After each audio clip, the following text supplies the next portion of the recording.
जो सूर्य की किरणें हमारे जीवन का कारण है, वो ही हमारे विनाश का कारण बने।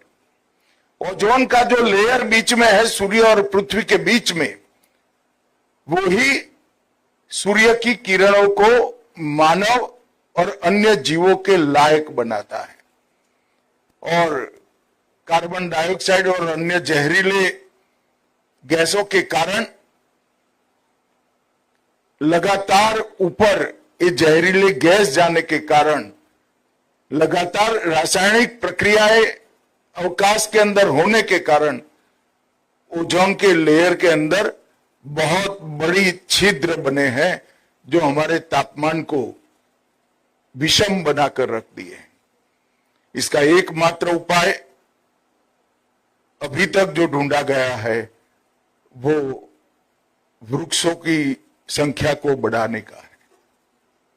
और मुझे तो आनंद है मेरे जैसे व्यक्ति को कि जिन लोगों ने पर्यावरण का नुकसान किया है वो भी जरा संभले हैं, सचेत भी हुए हैं और ये नुकसान की परिपूर्ति में आगे आकर विश्व का हर देश आज पर्यावरण की चिंता कर रहा है।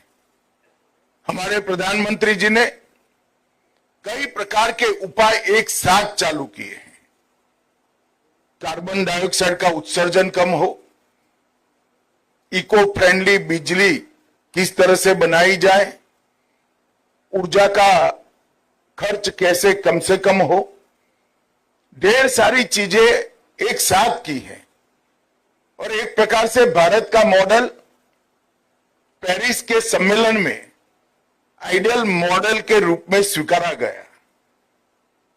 मगर पेरिस में जब सम्मेलन था, बहुत सारी आशंकाएं विश्व भर के अखबारों में पर्यावरणवादियों ने आर्टिकल लिख कर व्यक्त की थी, क्या भारत ये कर पाएगा?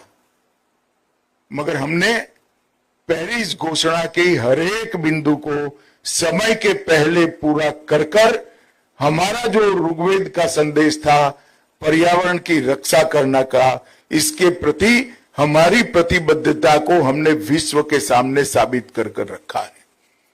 और मुझे आनंद है कि सीएपीएफ के सभी जवान, बीएसएफ के सभी जवान बड़े मनोयोग के साथ एक वृक्ष को अपना भाई बहन बच्चा मानकर इसका जतन कर रहे हैं। और ये सरकारी आदेशों से प्रेरित कार्यक्रम नहीं होना चाहिए, ये हमारी साहजिक आदत होनी चाहिए। और ये साहजिक आदत ही हमें बचा सकती है। हमने सदैव ये सोचना चाहिए कि जो बाढ़ हमारी सीमा की रक्षा करता है, जो बीएसएफ की चौकी हमारी सीमा की रक्षा करती है, वो लगाने में कितने वृक्ष कटे हैं, इतने वृक्ष लगाने की जिम्मेदारी हमारी है। इससे कई ज्यादा वृक्ष लगाने की जिम्मेदारी हमारी है। मुझे बहुत आनंद है